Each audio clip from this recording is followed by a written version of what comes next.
Guys, Charles Oliveira versus Islam Makhachev, I think that's my dream fight right now. I really think that it is. I did not care about that fight 2 weeks ago. And I'm not a hater. You guys know that. I didn't care about that fight. I did not know Charles Oliveira is as good as it turns out Charles Oliveira is. I didn't know that. And that changed things for me. Not to mention, I don't love the way that Islam promotes and or the lack of Islam's ability to promote. There's just things about it that didn't work for me. 2 weeks later, it's the same thing. It's the same two guys, and that is the fight I'm keeping my fingers crossed. I want that fight to happen, and I don't see a whole lot that can disrupt it. Dana was very cryptic, and he went to the press conference. He went to a press conference. Somebody asked him, Islam Darush, is that still the match you want to do? Dana said, I still want to make that match, but Joe Rogan just grabbed me in the hallway and told me not to make it. That's all he said. If more was said, I missed it. I saw this on a clip on Twitter. So it was a quick clip. So if there was more context, I'm sorry, I don't have it. I don't have the context. And all of a sudden, Khabib goes to work. And all of a sudden, Ali goes to work. And all of a sudden, Daniel Cormier goes to work. And they start trying to pull Islam out and stick him into a title fight with Charles. I don't have a better idea. And as a matter of fact, do I not have a better idea? I believe there is only one other idea. And it is an outside one that is hanging over the sport, but that's Conor. That's Conor versus Oliveira. And if you had those two options, Charles versus Islam, Charles versus McGregor, if you had those two options, I realize that you guys think that's going to swing the pendulum. I read all the comments, oh, Conor's a much bigger fight and the Islam's only for the hardcore. I understand all of those things, but you're still playing checkers. You're just looking at the next move. If I was to ask you the same question, but I asked you it a little bit differently, okay? Let's say that Islam is to come in.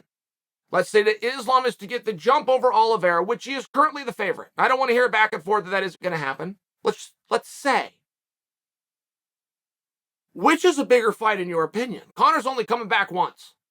He's only got one comeback fight.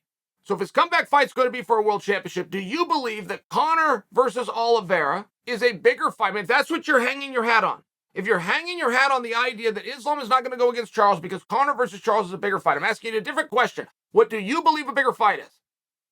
Charles right now versus Conor right now. Big fight for sure. Or Islam with a victory. You gotta be able to see that. Islam with a victory in a world championship. Whole different Islam versus Conor.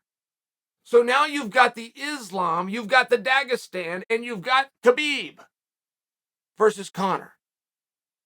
It's the same work for Conor. It's the same comeback for Conor. It's the same placement on the card. It's the same world championship opportunity. You wait a few months more. What's the bigger fight if you're doing a one-off? And it's very tough to say. I get the perfect world scenario, and I always hear that get laid out. We have Conor fight Oliveira, and then you have the winner take on Islam. I get that. And if it's Charles, I see that.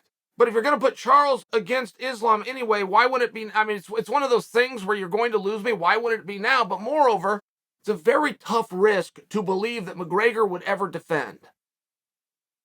It might happen. It's a tough risk. If McGregor's going to come in, you like the matchup, Conor's going to catch him with the left hand, Conor's going to be the world champion, have this big glorious moment. Is he going to come back and put all of that on the line against Islam? It's a risk. Whereas the other side of it, you do the exact same thing. You do the exact same matchups. You just look at the order. That's all I'm discussing. We're just looking at the order that we're going to do them in. I think that Islam is very relevant. And as I tell you that this is my own excitement, it's my own dream fight. But it wasn't 2 weeks ago. I think that's the reason, and that's what I'm really talking to you about. Nothing has changed. Charles turned out to be a hell of a lot better than we knew. But Islam's done nothing. What has changed? Well, it is Khabib, it is Ali, it is Cormier going to work and starting to build this match. It has changed the interest level. And I was with Khabib over the weekend. I posted a piece on YouTube, and you guys might have seen it, but allow me to act as though you didn't. Khabib was speaking specifically about Charles Oliveira. And he just said, look, don't say you have ground game. You cannot have tapped out in the UFC 8 times and still claim how great your ground game is. Now, you can debate whether you agree with that or not. I thought it was a powerful line. I did. I thought that was a line that really made you think. I also like the direction and the theme of the line by Team Khabib, which is Team Islam, which is we're not afraid to throw some punches here. We're going to ask politely, right? Asking politely was a step up.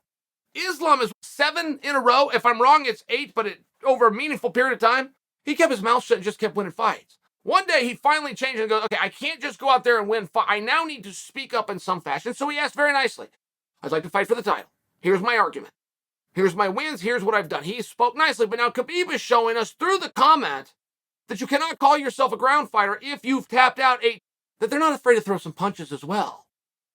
And I like that. It's moving in a very interesting direction. And you're not going to get a lot with Charles. Charles kind of does his thing. Charles had a very slow rise as well. Makes you wonder how long was Charles the best or the next best thing?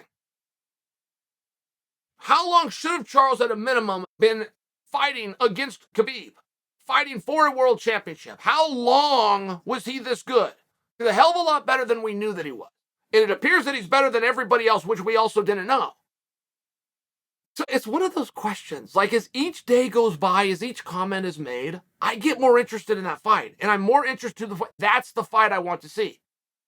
The number one fight that I wanted to see, if you gave me it, was Stipe versus Jon Jones. I thought we had it. I thought we were done. I thought we were going to go. Prior to that, it would have been Jon versus Francis. But it looked like that one got taken off the table. Not only because of the contract dispute, but for the injury. I'm telling you, even in front of Jones and Stipe, for right now, I am interested in that. Charles versus Islam, I am interested in that. That team and Khabib from the beginning has maintained, to the point that Khabib even wore a t-shirt to weigh-ins many years ago. Before Khabib was Khabib, before he was the household name and the star and the 29, before he did any of that, he wore a shirt to weigh-ins that said if Sambo was easy, they would call it jiu-jitsu. But they really believe that. And that day-old question of which art is better than which, I mean, this whole thing got off the ground based on that premise. You didn't know who any of the fight. Now we're star-driven. We were not star-driven in 1993. We didn't know who anybody was. We didn't have any stars. We didn't have anybody that ever been on TV before. Not one of those guys that got in the cage in 1993 had ever even done an interview before. The entire premise, it wasn't athlete versus athlete. It wasn't resume versus resume. It wasn't ego versus ego. It wasn't championship versus contender. This whole thing started on the premise of what art is better than a different art. That was compelling as hell. And I didn't get fully satisfied. Like, I would have loved to have seen karate put a representative, but have taekwondo put in a representative. That would have been really interesting for me. We didn't totally get this. But we did get a lot. We did get the fundamentals answered. The philosophy of martial arts and what changes in unarmed combat has greatly changed. But if we could go back to that a little bit, if we could make this Sambo versus Jiu-Jitsu, that's interesting to me. Are you guys with me? Do you share my enthusiasm? Do you hope that Islam gets the fight with Charles next?